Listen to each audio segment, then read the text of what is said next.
एक कसाई था सदना। वह बहुत ईमानदार था। वो भगवान के नाम कीर्तन में मस्त रहता था। यहाँ तक कि मांस को काटते बेचते हुए भी वह भगवान का नाम गुनगुनाता रहता था। एक दिन वह अपनी ही धुन में कहीं जा रहा था कि उसके पैर से कोई पत्थर टकराया। वह रुक गया। उसने देखा एक काले रंग के गोल पत्थर से उसका पैर टकरा गया है। उसने वह पत्थर उठा लिया व जेब में रख लिया, यह सोचकर कि मांस तोलने के काम आएगा। वापिस आकर उसने वह पत्थर मांस के वजन को तोलने के काम में लगाया। कुछ दिनों में उसने समझ लिया कि यह पत्थर कोई साधारण नहीं है। जितना वजन उसको तोलना होता, पत्थर उतने वजन का ही हो जाता है। धीरे धीरे यह बात फैलने लगी कि सदना कसाई के पास वजन करने वाला पत्थर है। वह जितना चाहता है पत्थर उतना ही तोल देता है।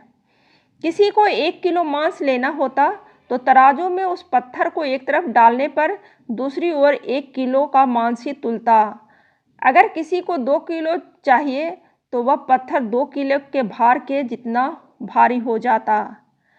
इस चमत्कार के कारण उसके यहाँ लोगों की भीड़ जुटने लगी।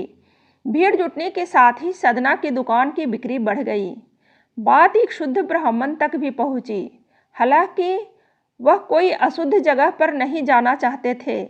जहां मांस कटता हो व बिकता हो, किंतु चमत्कारिक पत्थर को देखने की उत्सुकता उसे सदना की दुकान तक खींच लाई।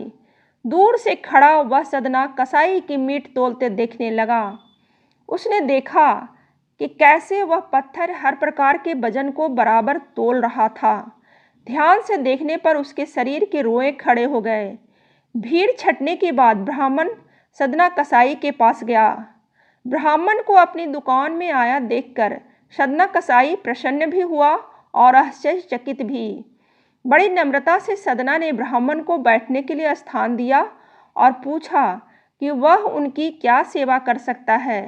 ब्राह्मण बोला, तुम्हारे इस चमत्कारिक पत्थर को देखने के लिए ही मैं तुम्हारी दुकान पर आया हूँ, या यूँ कहे कि ये चमत्कारिक पत्थर ही मुझे खींचकर तुम्हारे दुकान पर ले आया है।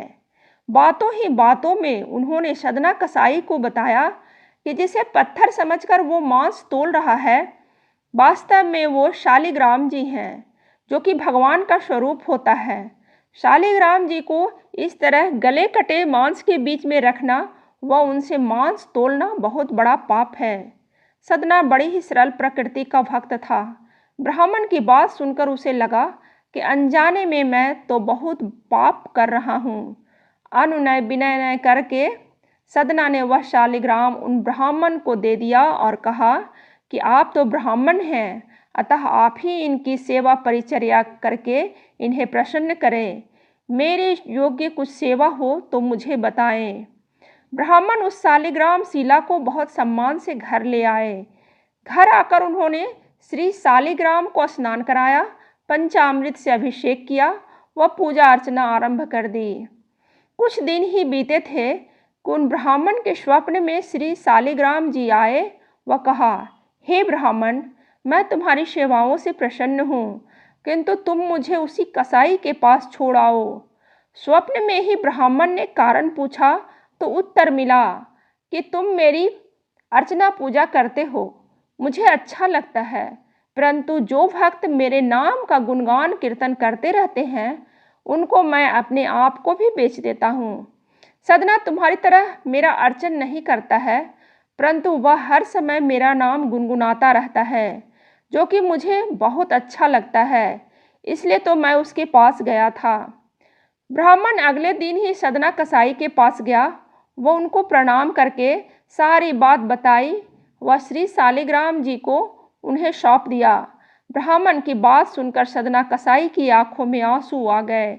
मन ही मन उन्होंने मांस बेचने खरीदने के कार्य को तिलांजलि देने की सोची और निश्चय किया कि यदि मेरे ठाकुर को कीर्तन पसंद है तो मैं अधिक से अधिक समय नाम कीर्तन ही करूँगा।